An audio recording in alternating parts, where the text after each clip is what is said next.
Hello mga kasuki! Welcome na naman sa panibagong araw ng buhay ko. Naisipan ko na naman mag-vlog ngayon. At maaga na ako nga gising ngayon at ito nga ang ganap ngayong Valentine's Day at tayo'y magtitinda for today's video.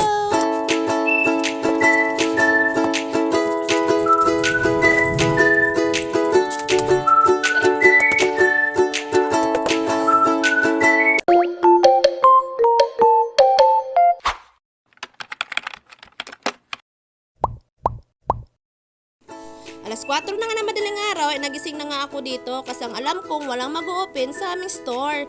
Kaya ito, napilitan na talaga tayong gumising ng maaga at syempre bago tayo pumunta sa store ay maghilamos muna tayo. At ito palang gamit kong Beauty White Glow. Nagustuhan ko nga to dahil nakakatuyo nga to ng pimples at saka ang tagal niyang gamitin at saka mabango siya.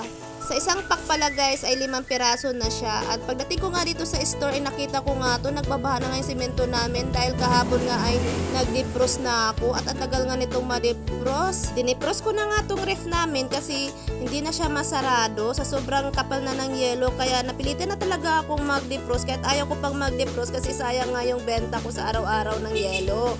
At after ko nga mag-map dyan ay nag-asikaso na nga ako dito sa aming gulay. Tinanggalan ko na pala ito na may mga bulok.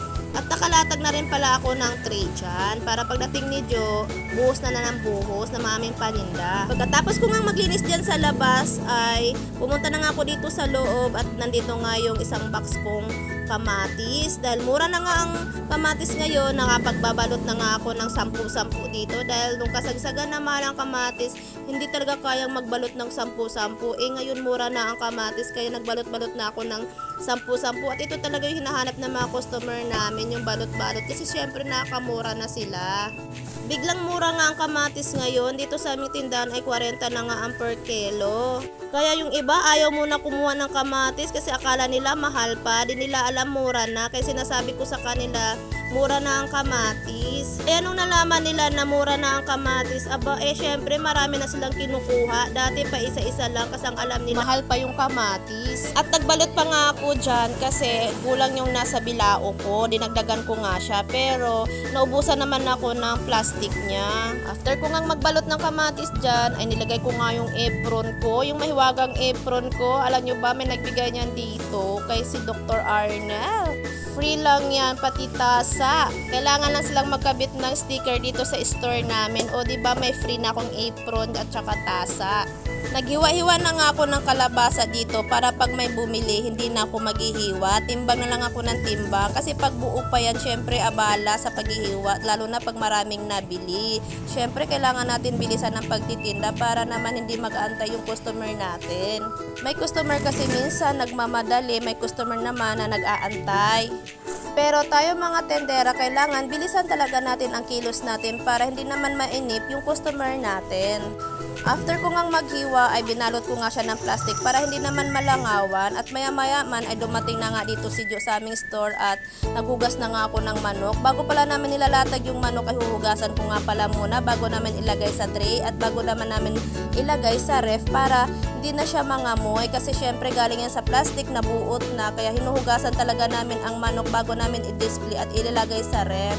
At after nga namin nakalatag, ito talaga si Nanay Lini ang lagi naming customer na maaga. Maaga pa nga kami dito nakalatag pero may namimili na rin talaga, kaya thank you Lord.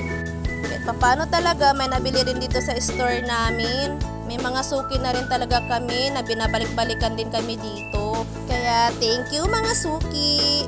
Sa hapon naman, minsan dinadagsa din kami yung mga galing naman sa pabrika na nag-uwian.